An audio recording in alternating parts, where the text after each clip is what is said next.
Not a good time for this, and no time really is good enough to go through the rigors of finding petroleum products, not even for a resource-rich country.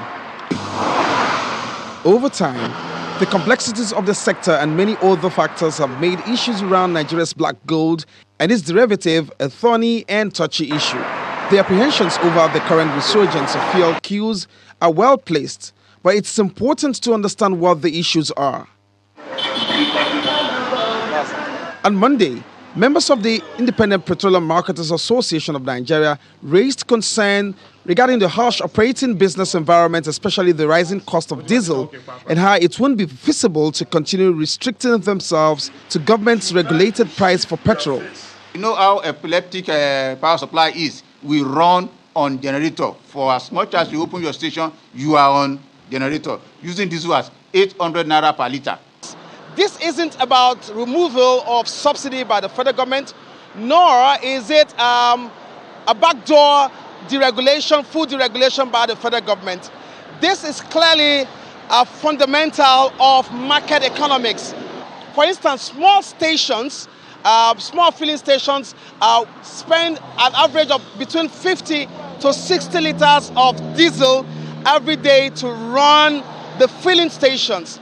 So regardless of what the price of the petroleum product is, it costs them 50 to 60 liters to power the filling station at 800 naira per litre. Now, so what used to be 15,000 naira for a 50 litre now costs 40,000, and all of that cost does not reflect in the bottom line in terms of what they sell on the petroleum products. Not wanting another chaos on its hands, the federal government dispatched some executives from the NNPC Limited, and now they have promised increased volumes both offshore and onshore to mitigate the shock. But what is the true picture of pricing, which was a crust of Ipman's agitation? The ex-depot price is known. The pump price remains 165 naira, and the authority is ever ready to enforce those. So we continue to urge Nigerians to keep within these operating rules. We know these are trying times. For those of us who are here, the next 2-3 days, we will focus our energy in making sure that the marine stock, we keep flipping it to turn it, translate it to inland stock, and that we push them up country, and that is distributed countrywide, and then within a very short while, we'll see any queues pale out. Lending their voice to the situation, the Major Marketers Association of Nigeria, the Big Seven as they are called, are of the opinion that there's no better time in history to deregulate the sector as a long-term solution to the recurring downstream crisis. Even if we are not able to produce the PMS, I think the opportunity to harness all of the AGO that's in the country, such that we have some local supply that allows us to meet our urgent and immediate need, it's absolutely critical that something is being done at that level. And again, that is something that really falls within the realm of the Ministry of Petroleum Resources. And those are the kinds of extraordinary steps we must take, because we cannot treat this crisis as BAU, as business as usual.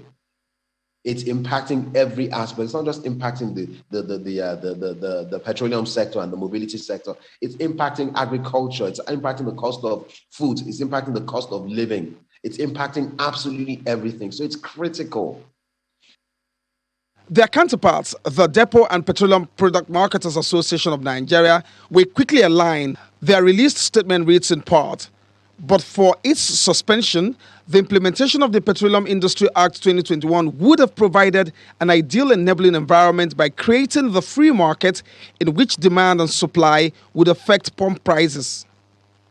For now, motorists and residents have been advised to avoid panic buying, as this too will come to pass, judging by assurances and accompanying actions, while hoping that a stronger firewall will be stimulated to hedge the stormy waters of global energy conundrum. Olu Phillips, Channels Television News.